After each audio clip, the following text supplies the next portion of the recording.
Hello everyone, welcome to my General Hospital official channel.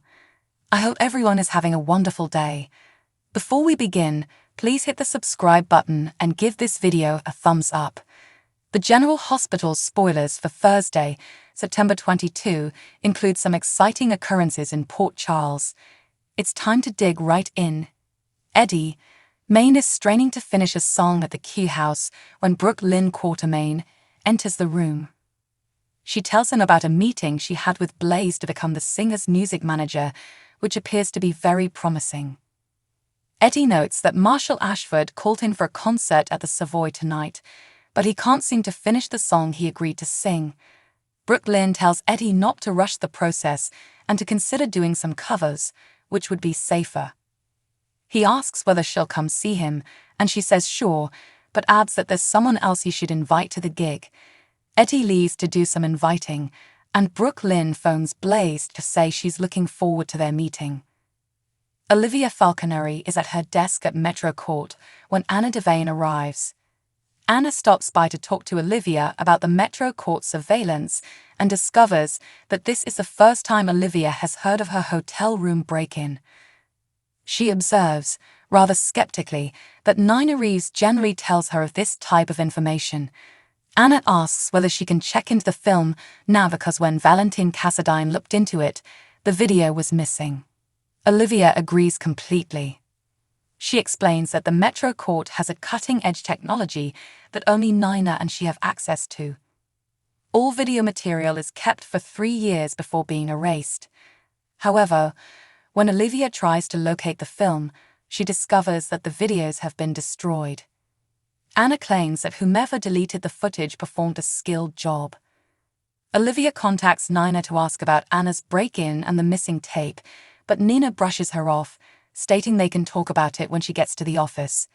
Olivia is perplexed by Nina's actions. Meanwhile, Valentin is at Nina's condo, feeling extremely awful about how he's been parenting Charlotte Cassadine over the last 6 months. Nina tries to comfort him, but he has no idea what his 15-year-old daughter has been up to lately. Is she responsible for Anna's house catching fire? Valentin mentions that she was at camp at the time, but she was only an hour away and could have phoned in a rideshare, so it's feasible. Valentin determines that having Charlotte live with him full-time is the best way to keep track of what she's up to and get to the bottom of things. After all, she's lately lived with Dante Falconeri and Sam McCall. Drew Kane calls Carly Spencer from the jail when she's visiting Kelly's, all while Cyrus Renaud is surreptitiously listening in behind a closed door. They catch up, and she inquires about any information on Austin Gatlin Holt, to which Drew replies, nothing. Before hanging up, Carly warns him to be cautious and to quit spying if he senses danger.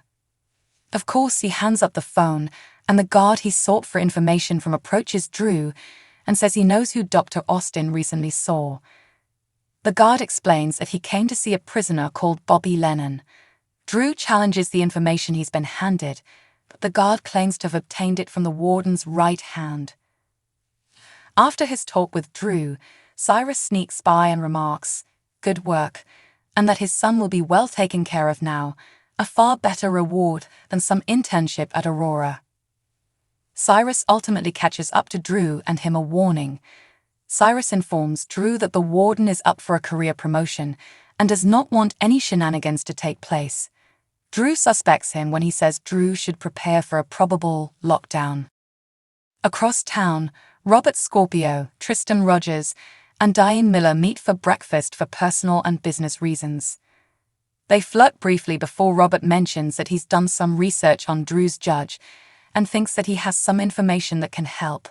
The judge was searching for a promotion and wanted to use Drew as an example. Diane wonders why, and Robert says it's not so much for Drew as it is for his girlfriend and her ex, referring to Carly and Sonny Corinthos.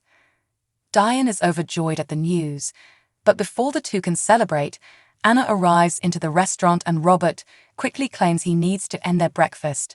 Diane is unimpressed. Robert meets Anna at a table and presents her with a gift, a digital frame filled with images from the years. Of course, they both start laughing, and Anna becomes distraught because she lost many photos in the fire.